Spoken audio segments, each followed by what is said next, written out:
નમસ્કાર, સૌનું સ્વાગત છે. એએમએ તરફથી હું પાર્થ ત્રિવેદી ખાસ તો બિરેનભાઈનું આવકાર કરું છું અને આપ સૌ પણ આજે અહીંયા પધાર્યા છો એ અમારા માટે આનંદની વાત છે.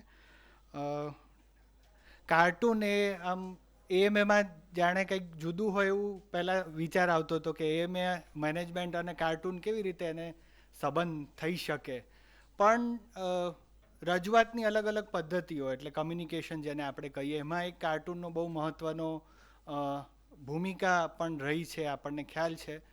અને બિરેનભાઈનો પ્રોગ્રામ પહેલી વખત જ્યારે સ્ક્રેપ યાર્ડમાં થયો ત્યારે કાર્ટૂનના આટલા બધા પરિમાણ હોઈ શકે અથવા આટલી બધી રીતે કાર્ટૂનને જોઈ શકાય અને કાર્ટૂનિસ્ટ આટલી અલગ અલગ રીતે એનો પ્રયોગ કરે છે એ એક સમજણ, એક સંવેદનશીલતા જેને કહીએ એ કાર્યક્રમમાંથી થઈને એમ થયું કે એક કાર્યક્રમ એમાં પણ કરીએ તો કેવું, અને એમણે બહુ સહજતાથી આમંત્રણ સ્વીકાર્યું એ અમારા માટે બહુ આનંદની વાત છે.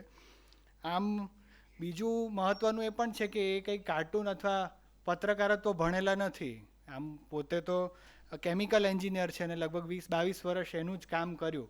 પણ એક રસથી અને એમની એક પેશન આપણે જેને કહીએ એનાથી એક વાંચનનું અને આ કાર્ટૂન સુધીનું એક સફર એમણે પોતે ખેડી છે. પણ આજે બહુ મહત્ત્વની વાત છે કારણ કે પ્રોફેશનલ તમારું કામ અને આ પ્રકારનું એક રસથી તમે વિકસાવો તે બંને વસ્તુ બહુ મહત્ત્વની છે. એટલે એ ખાસ મને આજે કહેવા જેવું લાગે છે.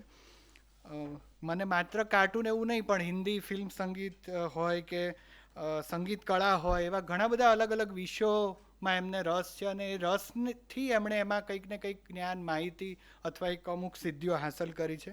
બીજું બહુ મહત્ત્વનું કામ એમનું જીવન ચરિત્ર લેખનનું છે. હમણાં જ અમે વાત કરતા હતા કે જીવન ચરિત્ર લખવું પણ એક આવડત છે અથવા એ શીખી શકાય એવી એક સ્કિલ છે. તો એના માટે પણ એમનું નામ જાણીતું છે. અને ગુજરાત મિત્રમાં એમની કોલમ દર ગુરુવારે જે ફિર દેખો યારો, બરાબર ને, અને એમાં નાગરિક ધર્મને લગતા જે આપણી રોજબરોજની સમસ્યા છે એને સ્પર્શતા હોય એવા મુદ્દાની એ રજૂઆત કરતા હોય છે.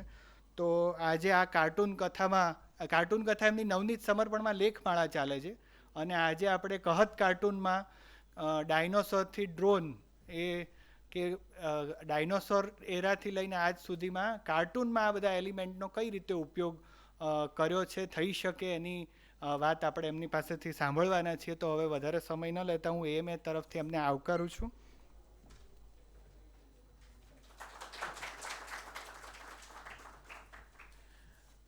અને હવે એમને જ વિનંતી કરીએ કે આગળ એમની વાત કરે.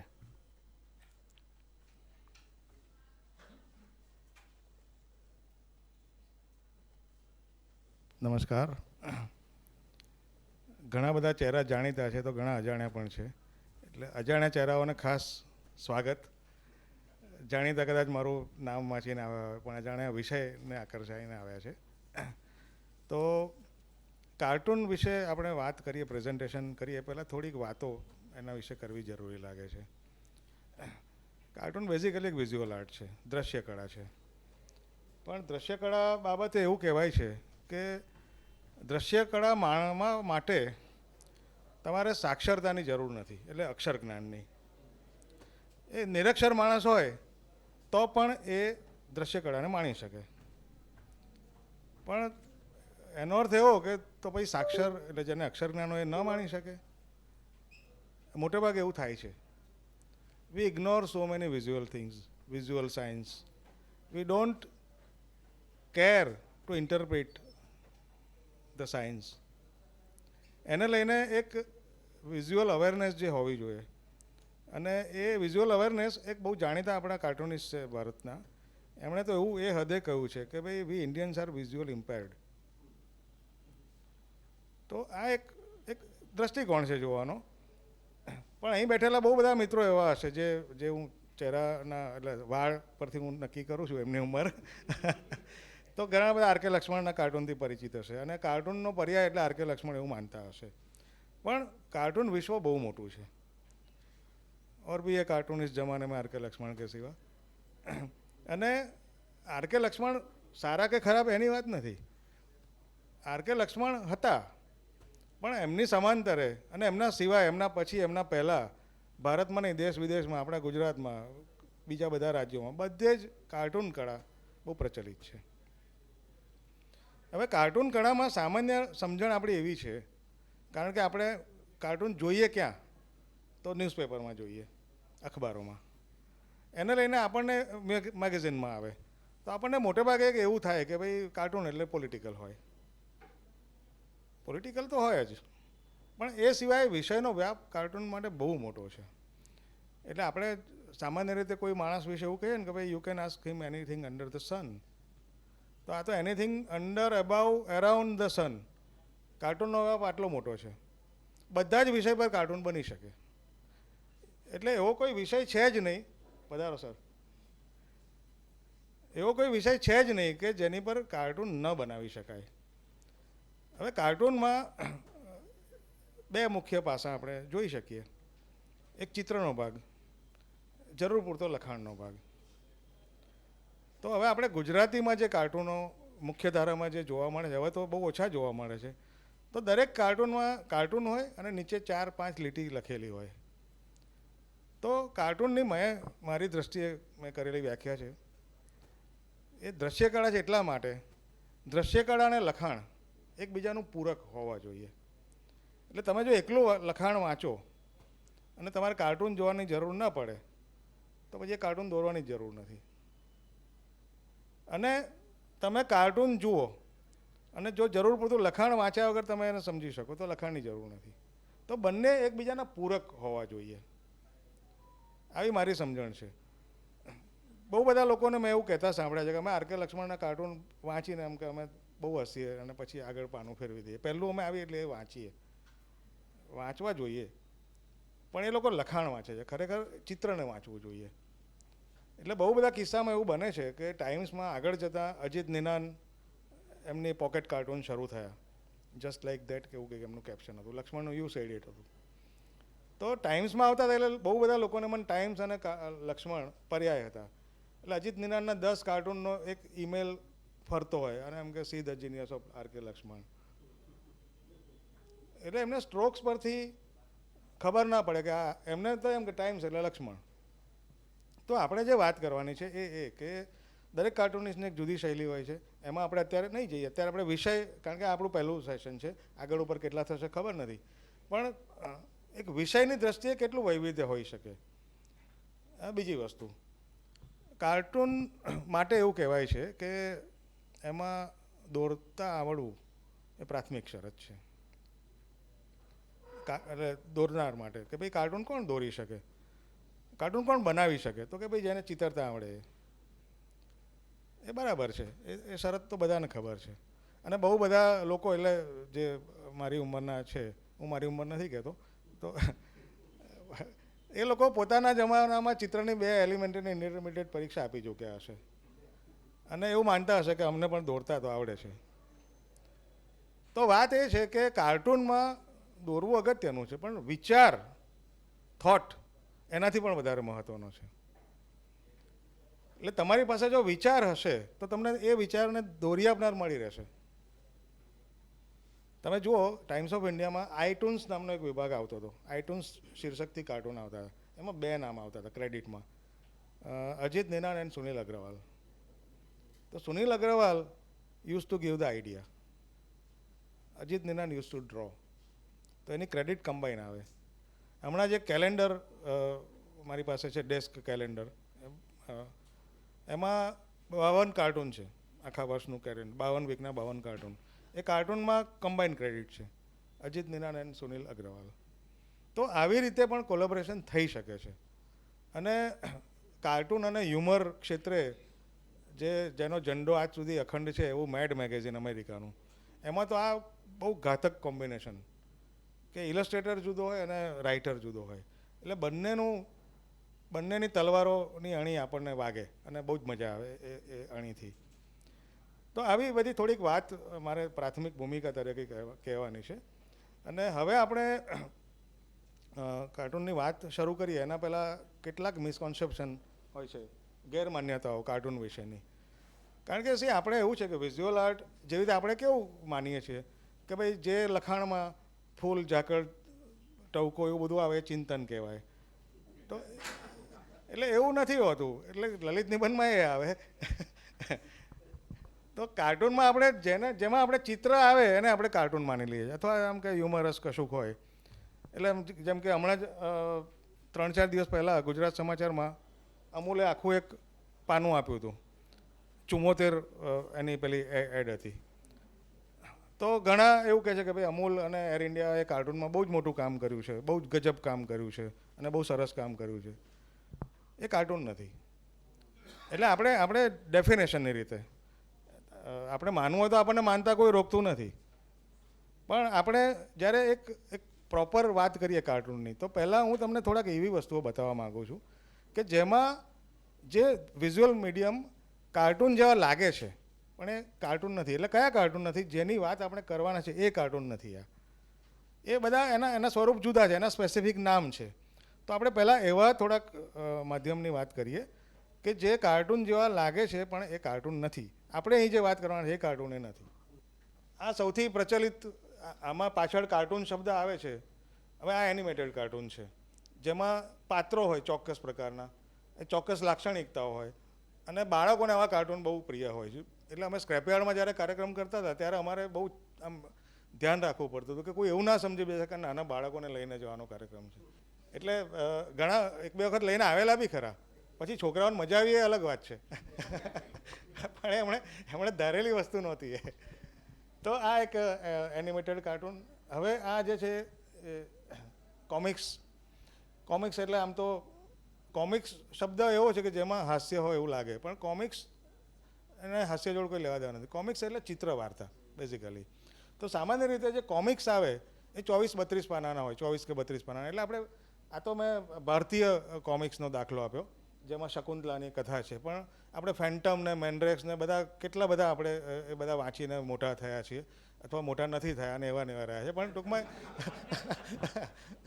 તો એ અને પેલું આખું હવે તો એની બધી કોમિક્સને કેટલા વટાવે છે, ફિલ્મો અને ફિલ્મોની સિક્વલ અને સિક્વલને પછી પાછી પ્રિક્વલ અને બધું આમ એકદમ મસ્ત ધંધો છે. તો આ કોમિક્સની વાત છે. એટલે આ પણ કાર્ટૂન નથી.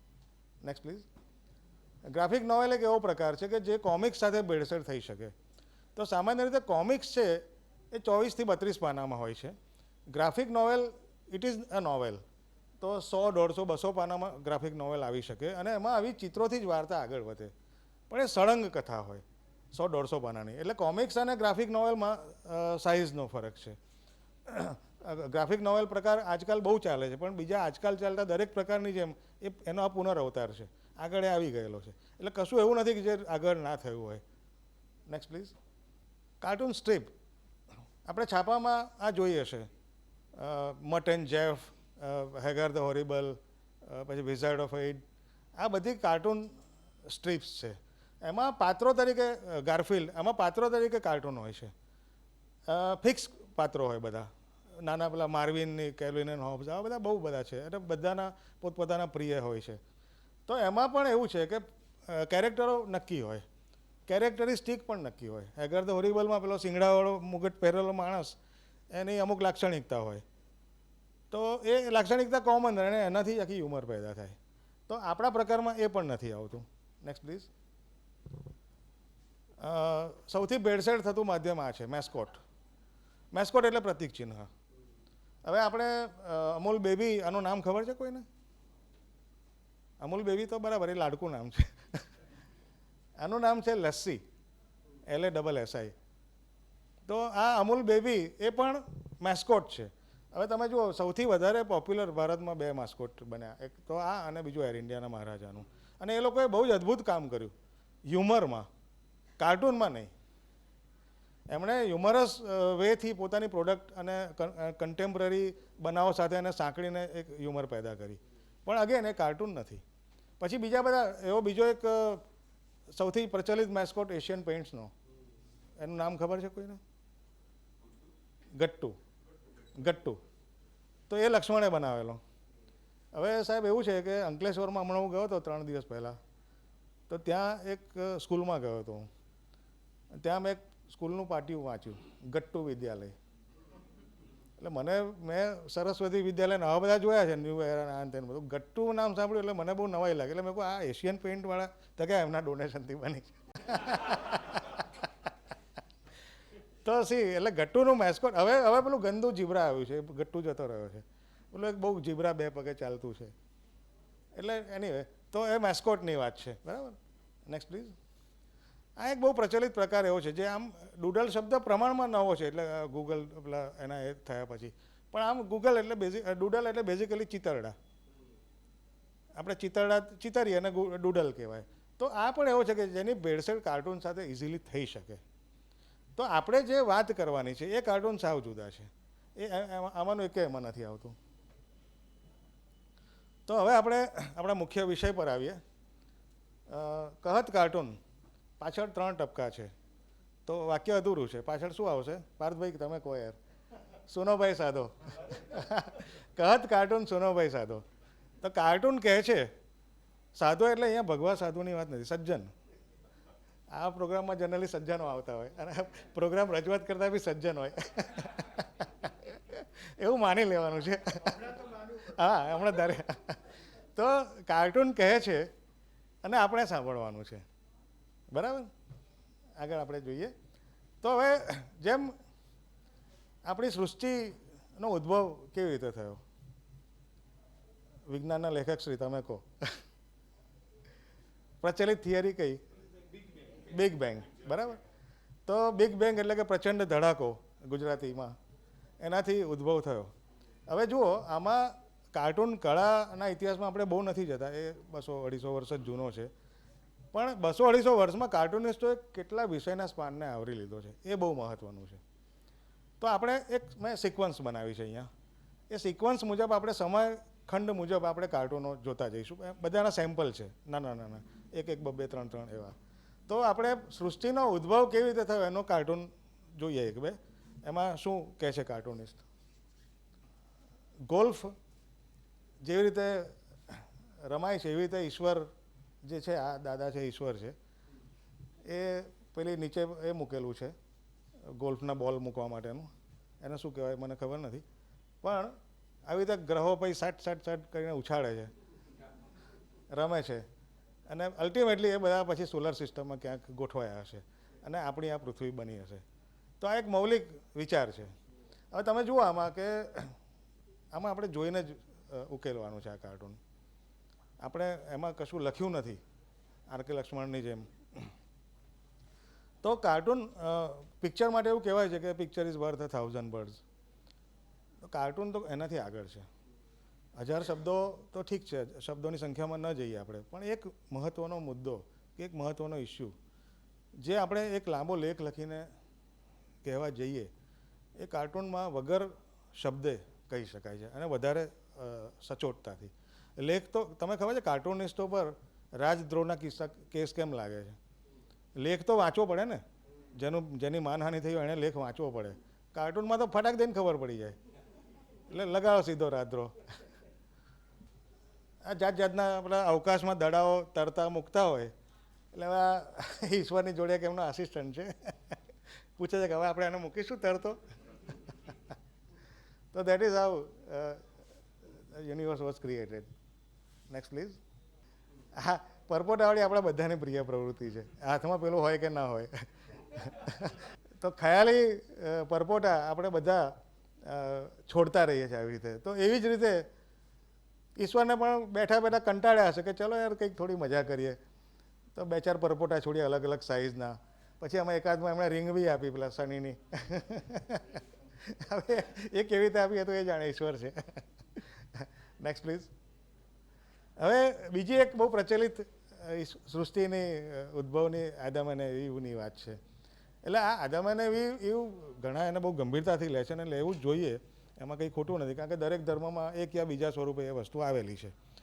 તો આદમ અને ઈવમાં પ્રચલિત કથા એવી છે કે પહેલાં ઈશ્વરે આદમનું સર્જન કર્યું અને પછી એની પાંસળીમાંથી એણે સ્ત્રી બનાવી. હવે આ વિષય કાર્ટૂનની દૃષ્ટિએ બહુ જ ચવાઈ ગયેલો છે. ચવાઈ ગયેલો શબ્દ જરાક વધારે પડતો છે. Most explored subject. એટલે જો આપણે ધારીએ ને તો એક આખો કાર્યક્રમ એના પર થઈ શકે કે આદમ અને ઈવ. આપણે ખાલી 2-3 નમૂના જોઈએ કે આદમ અને ઈવ કેવી રીતે આખી વાતમાં આવે છે. હવે કાર્ટૂનમાં મજા શું છે? સામાન્ય રીતે આપણે વિજ્ઞાન લેખક તરીકે ખાસ આપણે કહું, લોજિક આપણે એપ્લાય કરવા માટે ટેવાયેલા છીએ. કાર્ટૂનમાં પહેલી શરત જ લોજિક બાજુએ મૂકવાનું. આવું કેમ એ નહીં પૂછવાનું. એટલે જેટલું તમે કાર્ટૂન ઇલોજિકલ બનાવો એટલું એ વધારે શાર્પ બને. જેટલો કોન્ટ્રાસ્ટ એમાં લાવો. તમે જુઓ પેલા ફ્લિન્ટસ્ટોન ને એ બધી જે કોમિક્સ પેલો આવે છે એમાં, તો એમાં આદિમાનવ બતાવો પણ એ કાર લઈને ચાલતો હોય, પણ એ પથ્થરની હોય પાછી, એમાં એ દોડતો હોય પાછો પૈડાને બદલે. એટલે કોન્ટ્રાસ્ટ અને ઇલોજિકલ કાર્ટૂન એ બહુ એની મહત્ત્વના એ છે. તો આમાં તમે જુઓ, એણે ઓર્ડર કરીએ છે ઓનલાઈન અને પેલું આઈકિયામાંથી મંગાવી હશે એટલે તૈયાર નથી આવ્યું કશું. એમાં લખ્યું છે કે પહેલો શરત પાસે રિમૂવ રીબ તો તમને એવું મળશે, સમ એસેમ્બલી રિક્વાયર્ડ. તો આ એક વાત કે ભાઈ આદમ યુગમાં પણ આ વસ્તુ હતી. આમાં મજા શું આવે કાર્ટૂનમાં કે બહુ બધી સાંપ્રત વર્તમાન અને રોજબરોજની વસ્તુઓને તમે એ પર્સપેક્ટિવમાં મૂકો એટલે આપોઆપ હ્યુમર ઊભું થાય. એટલે આ તો આદમને એવનો ડાયલોગ છે એવું કોણ કહેશે? આ કયા ઘરમાં નહીં ભજવાયો હોય કે ભાઈ તને કેટલી વાર કહ્યું તારા ગંદા કપડાં તું બકેટમાં મૂક અને ગંદા કપડાં એટલે તમે જુઓ પાંદડા ખરા પણ શેના? ફિગ, અંજીરના. એટલે આપણા પ્રકાશને શાહે બહુ સરસ શબ્દ વાપરેલો. એમ કે ફિગ લીફ જે હતું એ હટી ગયું એવું કોઈક માણસ માટે કહે કે ભાઈ લાજનું છેલ્લું હતું એ હટી ગયું, તો એમણે અંજીર પાંદ એવો શબ્દ વાપરેલો કે એમનો અંજીર પાંદ દૂર થઈ ગયો એમ કે તો આ અંજીર પાંદનો ઢગલો છે. Next please. ઓકે, હવે આપણે માનીએ છીએ કે સૃષ્ટિનું સર્જન થયું, આદમને એવું આવી ગયા, પછી ધીમે ધીમે બધું શરૂ થયું. હવે આપણે બધા જાણીએ છીએ કે ડાયનોસોર એક જમાનામાં થઈ ગયા પૃથ્વી પર, અને ડાયનોસોર અને માણસ વચ્ચે બહુ જ કંઈ લાખો કરોડો સમય વર્ષોનો ગાળો હતો. જુરાસિક પાર્કમાં બતાવ્યું છે એ આખું એવું જ છે કે ભાઈ એ પહેલે આખી એ એરામાં જઈને પછી એને કરે છે. આમાં મજા એવી છે કે આમાં ઘણા કાર્ટૂનમાં બે ભેગા બી બતાવ્યા છે કે માણસ ગાય ચરાવવા જાય એવી રીતે ડાયનોસોરને ગળે દોરી બાંધીને ચરાવવા જાય. એવા બધા બહુ કાર્ટૂનો છે. તો આપણે થોડાક એના નમૂના જોઈએ પ્રીહિસ્ટોરિક પ્રાગૈતિહાસિક યુગના. આપણે બધા જાણીએ છીએ કે ડાયનોસોર લુપ્ત થઈ ગયા. એનું સાચું કારણ શું? બધા કોઈ કહે છે કે આર્માગેડન, પેલો અવકાશી ગોળો આવે અને બધા દબાઈ ગયા, અને કોઈ કહે કે વજનથી પડી ભાઈ. એ બધી વાત એની જગ્યાએ. અહીંયા સાચું કારણ આ છે અને તમે જુઓ આ મરી જ જાય ને કેવી લિજ્જતથી સિગરેટ પીવે છે, અને આમ એના કલર એકદમ પેલા પર્પલ અને યલો ને એક્સપ્રેશન, પેલું ઉપરવાળું તો બહુ આમ ધુમાડા કાઢે છે એકદમ. તો આ ડાયનોસોરમાં જનરલી 2-3 થીમ બહુ કોમન હોય છે.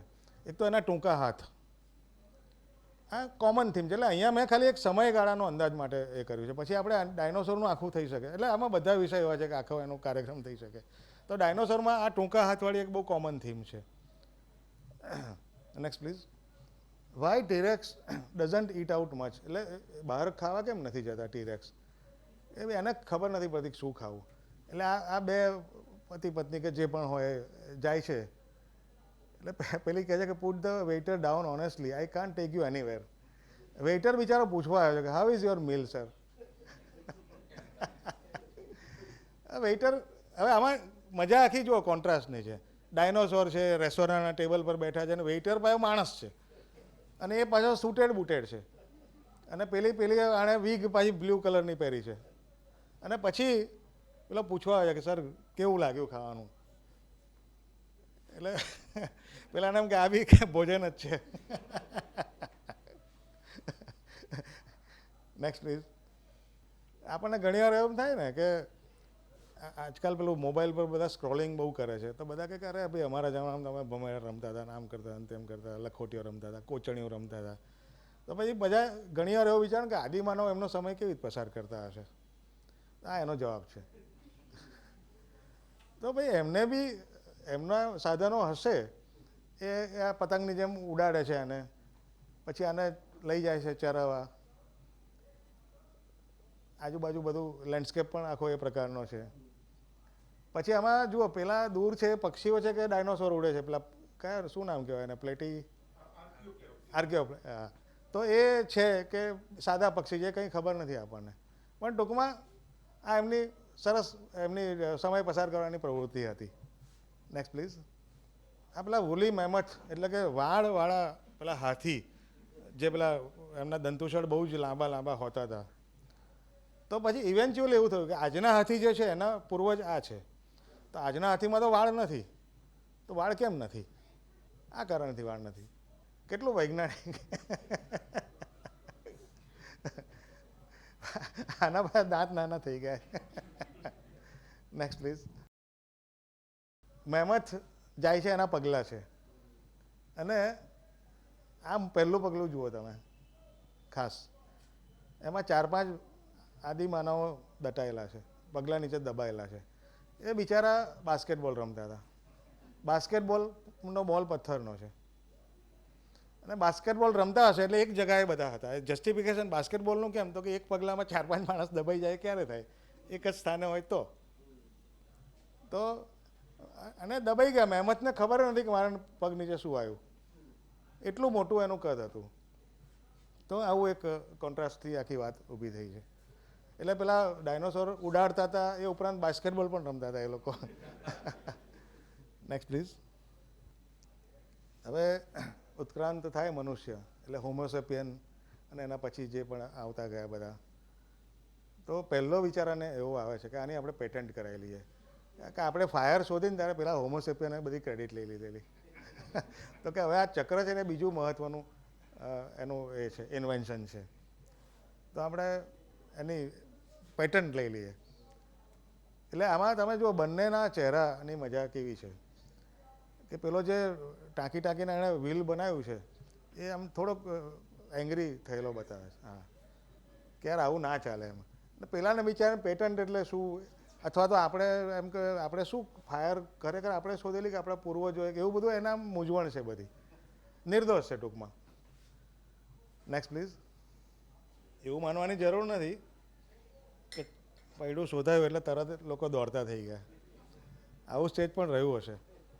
હવે આને આપણે ચિંતનનો, ફિલોસોફીનો એંગલ પણ આપી શકીએ અને વધારે હાસ્યાસ્પદ બનાવી શકીએ, પણ આટલું પૂરતું છે. Next please. અમુક ચીજો સૃષ્ટિના ઉદ્ભવની સાથે જ પેદા થઈ ગયેલી. એટલે જેવો માણસ બન્યો એવો જ એક ઇન્સ્યોરન્સ એજન્ટ પણ બની ગયો. એટલે હજુ આને બિચારાને ખબર નથી, પેલો અંદર ગુફામાં જે હાથમાં ક્લબ છે એને ખબર નથી કે મારું ભવિષ્ય શું હશે. ભવિષ્ય શબ્દ જ એને ખબર નથી, અને પેલો પથ્થરની પેટી લઈને આવી જાય છે. અને એનો વેશ જુઓ, બંનેના વેશ જુઓ તમે. પેલો લાગે તમને કે ઇન્સ્યોરન્સ એજન્ટ છે. એના વાળ જુઓ તમે, એનો ક્લીન શેવન ચહેરો જુઓ, અને પછી એ કહે છે કે isn't it time you started thinking about the future. એટલે પેલો બિચારો આમ રીતસર માથું ખંજોળે કે ફ્યુચર એટલે શું એમ કે. અમારા એક જાણીતા ઇન્સ્યોરન્સ એજન્ટ હતા અમારા ગામના.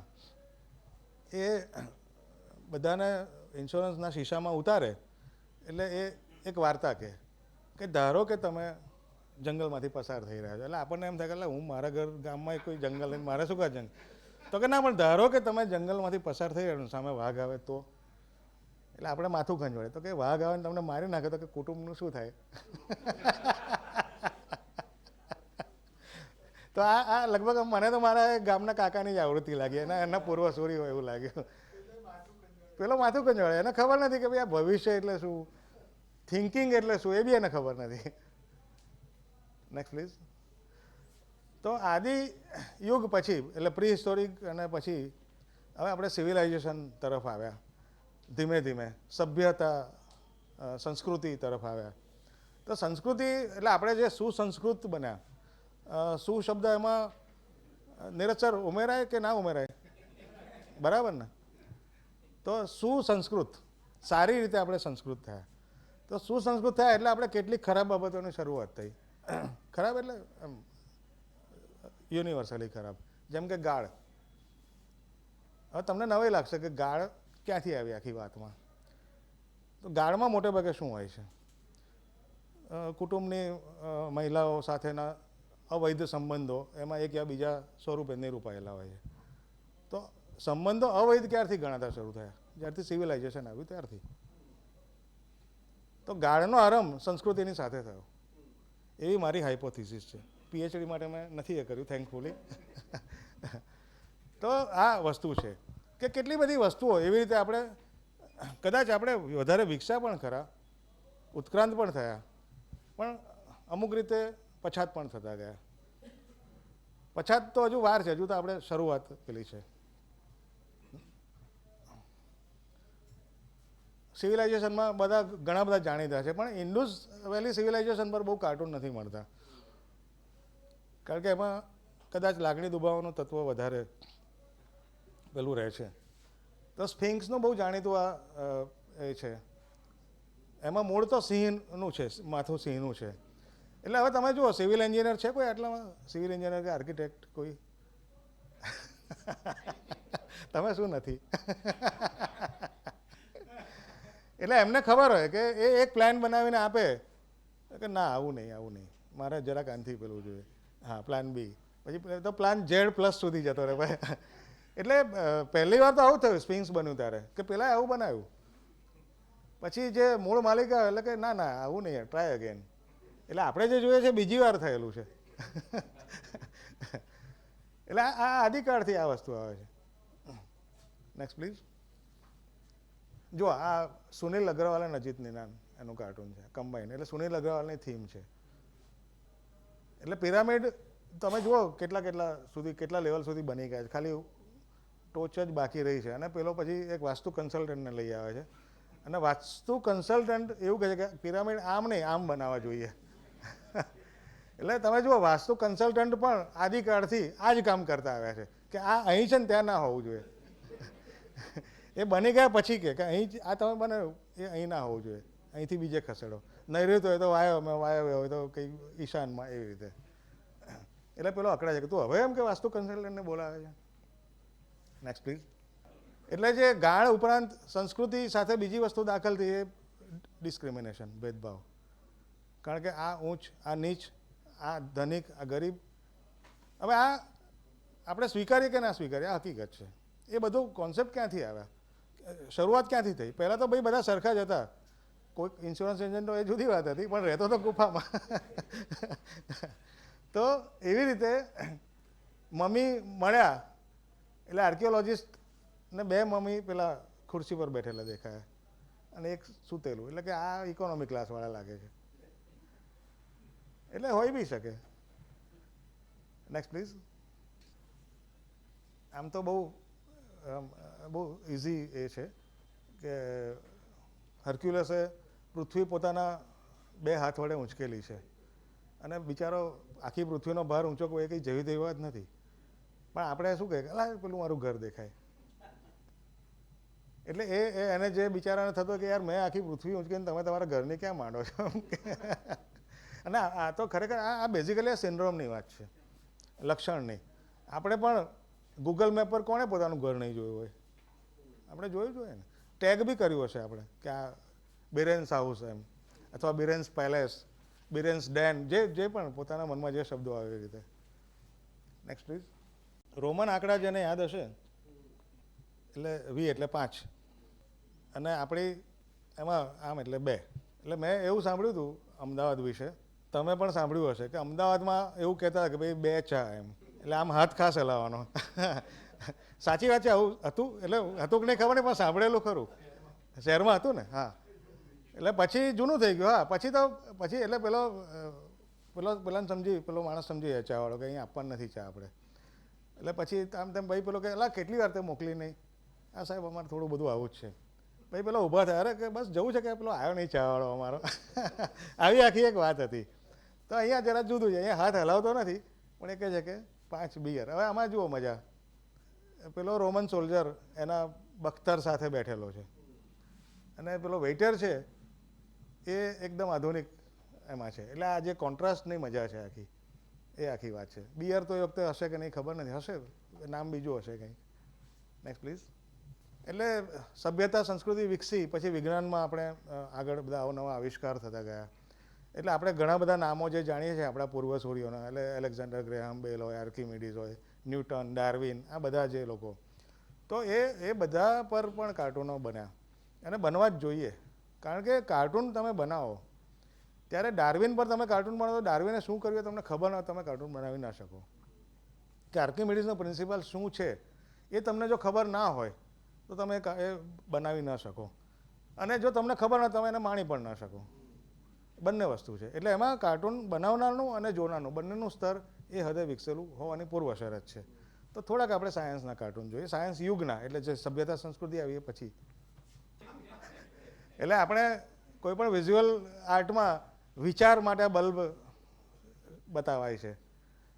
તો બલ્બની શોધ તો એડિસને કરી, તો એના પહેલાં શું વિચાર આવે ત્યારે, તો એના પહેલાં આ હતું, બિફોર એડિસન અને આફ્ટર એડિસન. બંનેના એક્સપ્રેશન, બંનેની પોઝિશનિંગ બંને સરખું છે, ખાલી બે યુગ બદલાયા છે, બિફોર એડિસન અને આફ્ટર એડિસન. Next please. હવે એડિસનને વિચાર આવે તો બલ્બ એકલો ના હોય, આખી સર્કિટ પૂરી થાય. એનો રેઝિસ્ટર હોય અને બીજું જે પણ હું જે ભૂલી ચૂક્યો છું ભણવામાં આવતું હતું એ બધી વસ્તુઓ જોડેલી હોય અને આખી સર્કિટ પૂરી થયેલો બલ્બ સળગતો હોય. તો this is how Edison things. હવે આ બે જીવો છે એ સૃષ્ટિના સૌથી પહેલાં જીવો હોવાનું કહેવાય છે કે ભાઈ અહીંથી માછલી પેલી આવીને ઉત્ક્રાંતિ શરૂ થઈ. હવે એ બે માછલીઓ વાત કરે છે. એ સારું બધી મહેનત આપણે કરીએ અને ક્રેડિટ કોણ લઈ જાય તો કે ડાર્વિન. કોણે શોધ્યું તો કે ડાર્વિન. એટલે કે મહેનત બધી આપણે કરવાની, પાણીમાંથી બહાર આવીને બે પગે ચાલ્યા અને આમને તેમને બધું થયું, કેટલી પેઢીઓ આપણી મરી ગઈ, પણ ક્રેડિટ બધી ડાર્વિનને મળે છે. એટલે આવું તો તમે જુઓ, આ પણ આદિકાળથી ચાલ્યું આવે છે, ક્રેડિટ બીજાને જવાનું.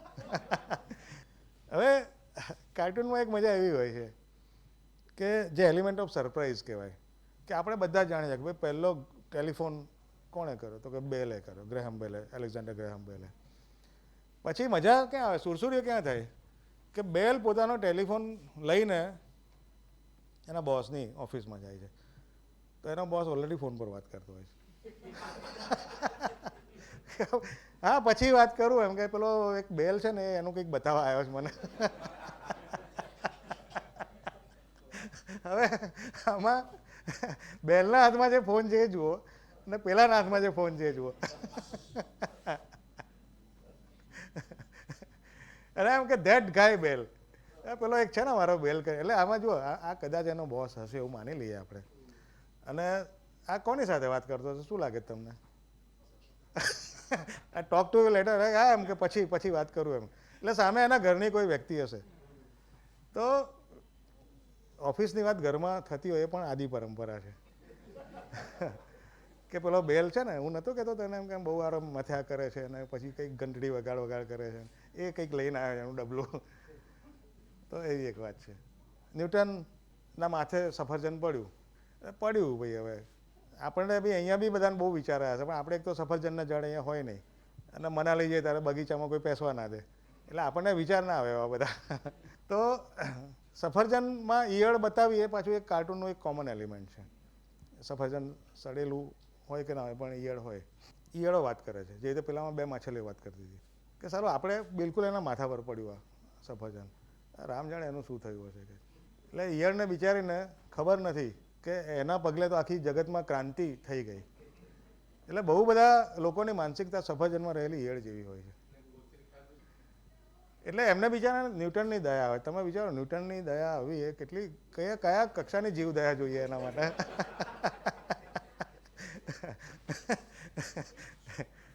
એટલે આપણે ન્યૂટનનો સિદ્ધાંત આપણે અમલમાં થતો જોયો છે અહીંયા ગુજરાતમાં અને ઘણી બધી જગ્યાએ કે ભાઈ ન્યૂટનનો નિયમ રાજકારણમાં લાગુ પડે, સમાજ જીવનમાં લાગુ પડે, પણ ન્યૂટનની દયા ખાવી એ એનાથી ઊંચી અવસ્થા છે અને એના માટે ઈયળ બનવું પડે. Next please. સામાન્ય રીતે જે વ્યક્તિઓ દેવ થઈ હોય એના માથે પેલું હેલો હોય, તેજ વર્તુળ હોય, પણ આઇન્સ્ટાઈનના માથે શું હોય? અને આમાં આ છે ને વિદેશી, એમાં આવું એક કોમન એલિમેન્ટ હોય છે કે જે વ્યક્તિ દેવ થઈ હોય એને પાછળ પાંખો હોય, એટલે પેલા એન્જલ ટાઈપની, વાદળ હોય અને પાછો પોશાક પણ એવો કંઈક ગાઉન બાઉન પહેર્યો હોય. આ એક કોમન એલિમેન્ટ. પછી એ લોકો સ્વર્ગનો એક સરસ દરવાજો બતાવે, વાદળ હોય અને એવું બધું. આપણા સ્વર્ગ વિશે બહુ કાર્ટૂન નથી બનતા, પણ વિદેશી કાર્ટૂનમાં, એટલે પશ્ચિમી જગતના કાર્ટૂનમાં સ્વર્ગની એક ચોક્કસ એલિમેન્ટ્સ હોય છે કે એમાં બહાર પેલો એક ચોપડો લઈને બેઠો હોય, એ જુએ, જે રીતે આપણો ચિત્રગુપ્ત હોય છે. એક કોમન એલિમેન્ટ છે. Next please. હવે આપણે મોડર્ન એજમાં આવીએ છીએ. મોડર્ન એજ એટલે એ ક્યારથી શરૂ થયો એ કહેવાની જરૂર નથી, એ વર્તમાન સુધીનો છે. હવે આપણે જે સાયન્સ એજમાં જે વિશેષતાઓ જોઈ, ન્યૂટન બ્યુટન બધાની પ્રી હિસ્ટોરિકમાં જે જોયું, એના પહેલાં જે જોયું, મોડર્ન એજ કેવો છે, એની વિશેષતાઓ કઈ કઈ છે, એની થોડીક ઝલક આપણે જોઈએ. પ્રાણી સંગ્રહાલયની હાથીનું પાંજરું છે, એટલે પાંજરું કે જે પણ ક્લોઝર હોય, એની બહાર લખ્યું છે કે do not feed the elephant. હાથીએ પોતાના ગળામાં પાટિયું લટકાવી દીધું છે, આઈ એમ નોટ એલિફન્ટ. હવે મેં આમાં એવા કાર્ટૂન પસંદ કર્યા છે કે જે બહુ નિર્દોષ હોય પ્રમાણમાં, અને દોષિત પણ હોય, સદોષ પણ હોય થોડા. એટલે આ એક નિર્દોષ પ્રકારનું કાર્ટૂન છે. પણ હવે તમે આને ફિલોસોફિકલ લેવલ પર અર્થઘટન કરો તો બહુ આગળ જવાય, પણ આપણે ચિંતા ના કરતા, જવાનું નથી. તો આ એક કાર્ટૂન છે આવું કે હાથી પોતે પાટિયું લટકાવી દે છે કે ભાઈ યાર, મને આ લોકો મારે રોજની 2-5 મણ શેરડી જોઈએ, અને આ લોકો મને રોજ અડધો કિલો આપે તો ક્યાં મારો મેળ પડે. અને પાછો પેલો કંઈક શું બ્રેડ કે એવું કંઈક લઈને ઊભો છે, એટલે બ્રેડ જોઈને બી હાથીના મોંમાં પાણી આવે છે. Next please. જ્યારથી ન્યૂ મોટર વ્હીકલ એક્ટ આવ્યો, દંડની રકમ અનેક ગણી થઈ ગઈ. એટલે ઘણા આમ લોકોના તો આખો જો એક દંડ ભરે તો આખા મહિનાનો પગાર જતો રહે, એટલી હેવી રકમ થઈ ગઈ, ને પગાર એટલા ઓછા છે. બે વસ્તુ છે, પણ ટાર્ગેટ અપાય છે કે ભાઈ આટલું તો જોઈએ જ એમ. તો ટાર્ગેટ અપાય એટલે આખું પ્રેશર આ માણસ પર આવે, આ વ્યક્તિ પર. આપણી પર આવે પણ પહેલું એની પર આવે. તો હવે એ સ્કૂટર રાઇડરને કે ટુ વ્હીલરવાળાને કે વાહન ચાલકને કઈ દ્રષ્ટિએ જુએ? આ દ્રષ્ટિએ. ચલો આવ્યું છે એટીએમ, ચલો કાઢો નોટો, એમ કે એ કરો અને ટાર્ગેટ તરફ જાઓ આગળ. તો આ મોડર્ન એજની નિશાની છે. આમાં ટેકનોલોજી છે, બધું જ છે. Next please. આમાં 2 ચિત્રો છે. ટ્રક ને ટ્રક ડ્રાઈવરો બધી જાત જાતની વસ્તુઓ લગાડતા હોય છે, લીંબુ મરચાં, નજર ના લાગે એના માટે. પછી પેલા જીભવાળા ફોટા હોય રાક્ષસ ટાઈપના, પછી ઘોડાની નાળ હોય, એવું બધું. પણ ટ્રક વિશે, ટ્રક શહેરમાં પ્રવેશે એટલે નજર બહાર તો જાય નહીં, પહેલી નજરમાં આવે એટલે એને રોકવામાં આવે એટલે કાગળિયા મંગાય, ને કશીક ભૂલ તો હોય જ, એટલે અલ્ટિમેટલી વાત ટાર્ગેટ પર આવે. એટલે ટ્રકવાળાને થયું કે હવે આ સારી રોજની ઝંઝટથી આ ઊભી રાખે ને આ કરે ને બધી મગજમારી, કે સાહેબ હવે ચલો આ તૈયાર રાખી છોડી લો. તો કેટલી બધી, એટલે સમય બચાવવાનું સાધન છે. છેલ્લે માથાકૂટ કરીને છેલ્લે તો પૈસા આપવાના જ છે. તો બેટર છે કે તો હવે લીંબુ મરચાંની જગ્યાએ આવી સારો આઈડિયા છે.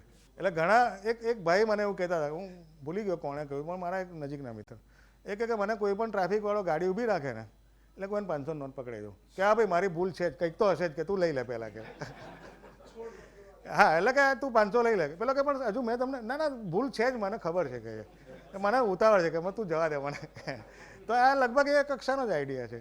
એટલે આપણે હવે પેલા લગ્નમાં બહાર પેલા સ્ટીકર લગાવી, એવી રીતે આપણે નોટો ચોંટાડી રાખવી જોઈએ. Next please. મોડર્ન એજમાં મજા શું છે કે જેને આપણે પછાતમાં નહીં આગળ વધી ગયા છે. નેતાજીને હજુ એવું લાગે છે કે સાડી, દારૂની બોટલ અને નોટોની થપ્પી, એનાથી મતદાતાને ખરીદી શકાય. મતદાતા એક સ્ટેપ આગળ છે, જરૂર તો છે એને, એ કે હવે કેશલેસ. અને આમાં નેતાજી કેમ આગળ નથી વધી શકતા? એક તો નેતાજીએ કાળા ચશ્મા પહેર્યા છે, અને પાછળ જેમનો ટેકેદાર છે એની બહાર એમની કોઈ દ્રષ્ટિ નથી. એમના માટે પ્રજા એટલે એમનો ટેકેદાર. તો ટેકેદાર જેટલું બતાવે, જેટલું કે એટલું જ એ જુએ. એમને ખબર નથી કે ભાઈ આ લોકો આની પર પહોંચી ગયા છે. Next please. આ મને બહુ જ ગમતું કાર્ટૂન છે, બહુ જ ગમતું, અદ્ભુત કાર્ટૂન છે આબુ અબ્રાહમનું. અને તમે જુઓ તો એક પણ શબ્દ વગર કેટલી અદ્ભુત રીતે એણે વિઝ્યુઅલ એલિમેન્ટ્સ કન્વે કર્યા છે. મૂળ વાત તો હાથી અને 6 અંધજનોની છે, કે જેમાં દરેક અંધજન હાથીના એક અંગને અડકે છે, અને એમને એવું લાગે છે કે હાથી આ પ્રકારનો છે, માત્ર આટલો જ છે. કોઈક એને પૂંછડીને અડકે તો કે આ દોરડી જેવો છે, કોઈક એના પગને અડકે તો કે હાથી થાંભલા જેવો છે, કોઈક એની સૂંઢને અડકે તો કે પાઇપ જેવો છે. હવે આ હાથીનું એલિમેન્ટ પણ કાર્ટૂનિસ્ટો બહુ જ પ્રયોગે છે, અને અલગ અલગ વસ્તુઓ, દાખલા તરીકે NEP છે, નેશનલ ન્યૂ એજ્યુકેશન પોલિસી, તો એને સમગ્રતામાં કોઈ જોતું નથી, તો એમાં બી આવું હાથી બતાવે, NEP લખે ને પછી નીચે 5-6 માણસો બતાવે. આ એક બહુ કોમન એલિમેન્ટ છે. પણ આમાં જે રીતે એણે ગાંધીજીનું હાથીમાં રૂપાંતર કર્યું છે એ બહુ અદ્ભુત છે. ગાંધીજીનું નાક પણ એવું છે, એટલે ગાંધીજીને જ્યારે પ્રાણીમાં બતાવ્યા ત્યારે એમનો હાથી તરીકે વધારે ઉપયોગ થયો છે, એમના નાક અને કાનને કારણે. કાન પણ એમાં મોટા હતા. અહીંયા 6 નેતાઓ બતાવે છે. એ નેતાઓની જાતિ અલગ અલગ છે પણ એમનું એ કોમન છે અને એ લોકો ગાંધીજીના અલગ અલગ ભાગને અડકે છે. હવે આ કાર્ટૂન કદાચ 70s છે. આ તમે જો આજે પણ કોઈકના માટે ગાંધી માત્ર સ્વચ્છતા અભિયાન છે, કોઈકના માટે ગાંધી માત્ર ગાળો દેવાનું એક સાધન છે, તો કોઈકના માટે માત્ર સત્ય છે, કોઈકના માટે માત્ર અહિંસા છે. ગાંધીને સમગ્રતામાં જોવો એ હજુ બાકી છે. તો એ આ કાર્ટૂનમાં કહેવાયું છે. Next please. પછી કેવી કેવી ગંભીર સમસ્યાઓ પોલિટિકલ, એન્વાયરમેન્ટલ, સોશિયલ કાર્ટૂનમાં આવે અને આના તમારા દાખલા તરીકે યુનોનો એક રિપોર્ટ હતો કે ભારતમાં ગ્રાઉન્ડ વોટર લેવલ ભયજનક અને ચિંતાજનક સ્તરે નીચું ઉતરી ગયું છે. તમે 1000 શબ્દોને લેખ વાંચો ત્યારે તમને પરિસ્થિતિની ગંભીરતા સમજાય.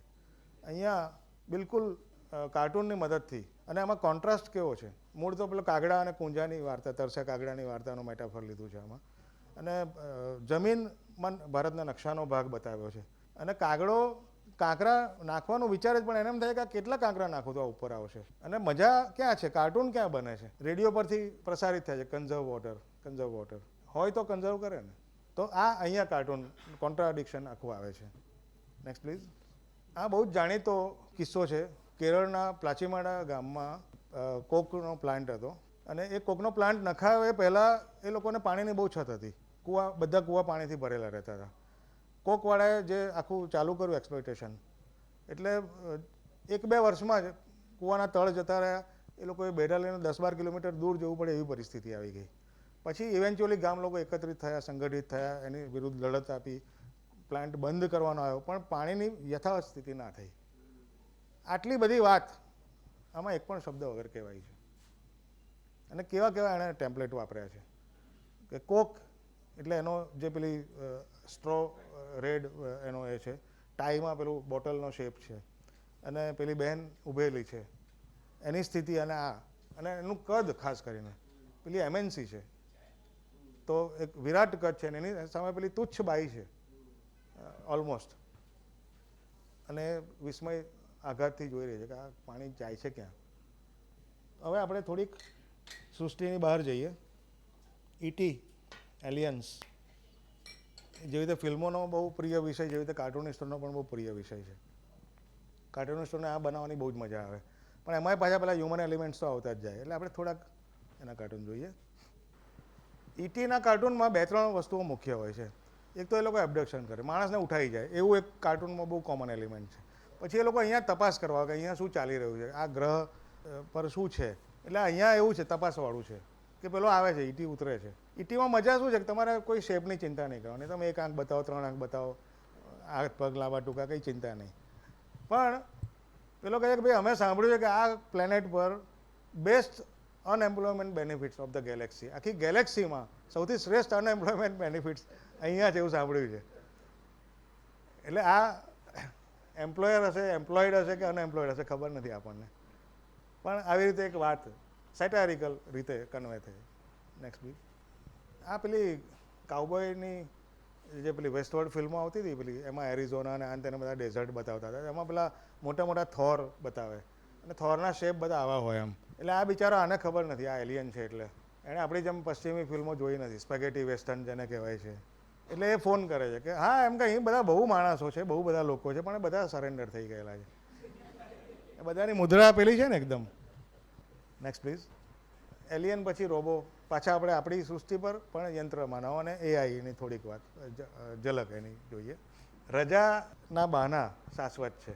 એ માણસ હોય, યંત્ર માનવ હોય, ગમે તે હોય. એટલે પેલો આવીને કહે સાહેબ હવે મારું ચાર્જિંગ નથી, આજે ખલાસ થઈ ગયું છે. રજા આપો. રજા આપો બોલતો નથી, આપણે સમજી લેવાનું. તો પેલો એનો બોસ કહે છે કે ભાઈ આ વખતે જવા દઉં છું, પણ હવેથી you had better make sure you are charge with before you come to work. એટલે પૂરતા ચાર્જિંગ સાથે આવજે, નહીં તો રજા નહીં મળે. તો આમાં મજા આ જ છે કે હ્યુમન એલિમેન્ટ્સ એમાં આવતા જાય તો કાર્ટૂનનો કટાક્ષ વધારે તીવ્ર બને, શાર્પ બને. Next please. બોલો હવે કેવું છે કંઈ. યંત્ર માનવ આવે ઇન્ડસ્ટ્રીમાં એટલે માણસો પોતાના હક માટે લડે છે, પણ પછી યંત્ર માનવના હક એટલે એઆઈના એના માટે કોણ લડશે? એ લોકો પોતે જ ઊભા રહેશે ભવિષ્યમાં, કારણ કે એટલું બધું એનો વ્યાપ વધી જશે કે એમણે આવી રીતે પાટિયા લઈને ઊભા રહેવું પડશે. અને એવું બને કે આ ભાઈને કદાચ સહાનુભૂતિ પણ જાગે કે ભાઈ what can I do for you. What can I do for you? તો પેલો કહે કે ભાઈ આ હાથ દુખવાયા છે, પાટીઓ પકડીને ઊભો રહે. Next please. સિનારીઓ કેવી રીતે ચેન્જ થશે? અત્યારે બહુ બધા ઘરોમાં કચરા પોતા માટે રોબોટો આવી ગયો છે. એનો આકાર પેલા ગોળ ચકેડા જેવો છે, આમ માણસ જેવો નથી. અમે બી એકચ્યુઅલી એક લાવવાનું વિચારી રહ્યા છીએ. તો હવે ત્યાંથી શરૂઆત થઈ છે, એટલે આ લેવલ છે.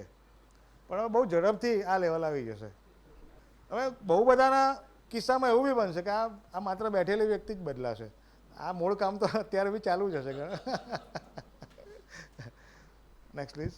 હવે આપણે ડ્રોન પર આવીએ. એટલે આમાં એઆઈ, એલિયન, ડ્રોન આ બધા આમ તો એક જ યુગના પેલા એ છે. પણ આપણે પ્રાસ બેસાડવા ડાયનોસોરથી ડ્રોન એવું એક કર્યું હતું. એ મારે કબૂલાત કરવી જોઈએ. તો ડ્રોનમાં એવું છે કે હવે ડ્રોનની નવાઈ નથી રહી. નહીં તો પહેલાં એવું કહેવાતું હશે કદાચ કે ભાઈ આના લગ્નમાં તો 4 ડ્રોન હતા એમ કે. અને ડ્રોનની બીક ક્યારે લાગે આપણને? કે આપણે પેલું બુફેની ડીશ લીધી હોય એમાં એક્ઝેક્ટલી. ઉન્મેશભાઈ તમે પણ મારી જેમ દુઃખી થયા લાગો છો.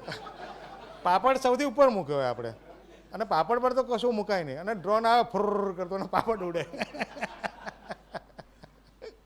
તો એ સૌથી એને યુ કેન સે મને એનો ફોબિયા છે.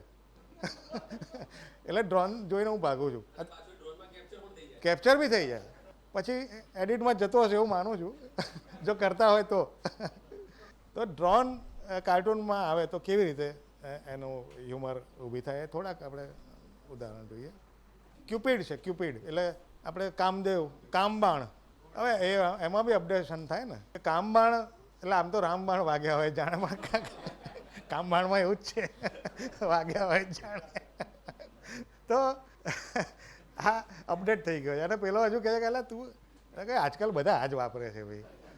એટલે જે આપણી ટેકનોલોજીકલ અપડેશનમાં સૌથી મોટું ફેક્ટર આ છે કે મારી જોડે એક ફોન છે, માનો કે મસ્ત ચાલે છે, મને કોઈ ઇસ્યુ નથી.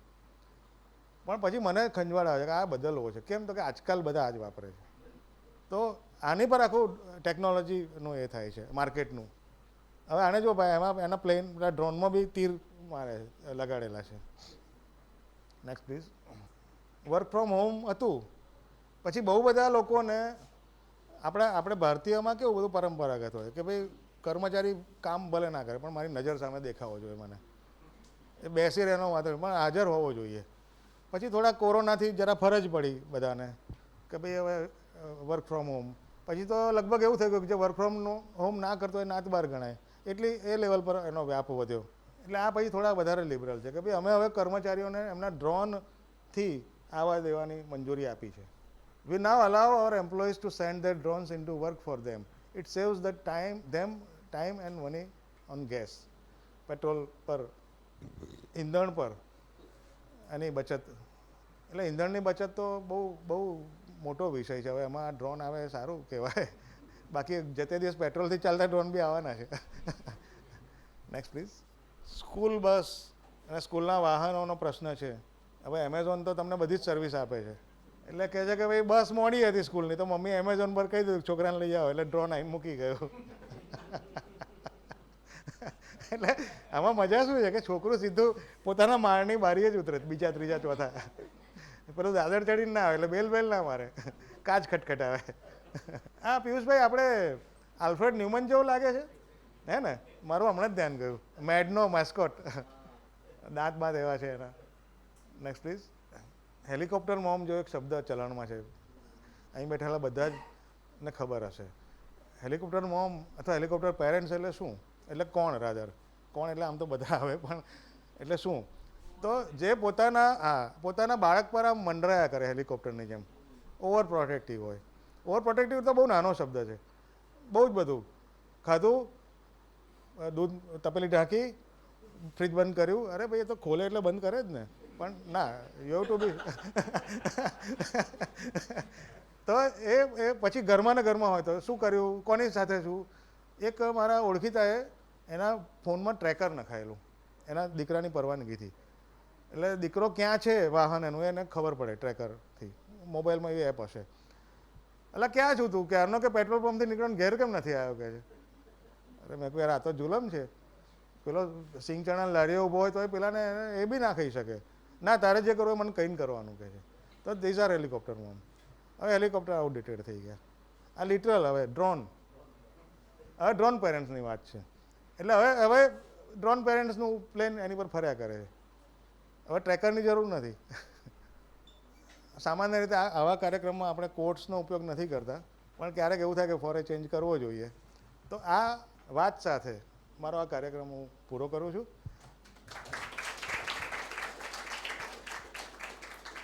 એટલે આપણા ત્યાં રમૂજ વૃત્તિ એનો બહુ જ અભાવ જોવા મળે છે. રમૂજ વૃત્તિની વાત કરું છું. આપણે જોક્સ પર બહુ જ હસીએ છીએ, પણ કોઈ આપણી પર હશે તો આપણે સહન નથી કરી શકતા. તો કાર્ટૂન કળામાં સૌથી મહત્ત્વની વસ્તુ પોતાની જાત પર હસતા શીખવાની છે. તમે જો તમારી જાત પર હસતા શીખશો ને તો તમે કોઈ પણ વસ્તુ કરી શકશો. એટલે આપણે અહીંયા, એટલે આમ તો વિશ્વમાં બધે અત્યારે તો લાગણી દુભાવવાનો ઉદ્યોગ બહુ ચાલે છે. એટલે કાર્ટૂનિસ્ટો કંઈ બી કાર્ટૂન દોરે એટલે લાગણી દુભાવવા માટે અમુક સમૂહ બેઠેલો જ હોય અને લાગણી દુભાય. એટલે લાગણી દુભાવવાનો ફાયદો શું થાય કે કાર્ટૂનિસ્ટને પબ્લિસિટી મળી જાય તરત. કે નોર્વેમાં કોઈ છાપામાં કાર્ટૂન પ્રકાશિત હોય આપણને ક્યાં ખબર પડે, પણ એક સમૂહ ઊભો થઈ જાય કે અમારી લાગણી દુભાઈ હોય એટલે બધે કાર્ટૂન બધે પબ્લિશ થાય. એટલે કદાચ આ પણ એમનો હેતુ હોય કે નહીં તો એ ગ્રુપની આઈડેન્ટિટી શું.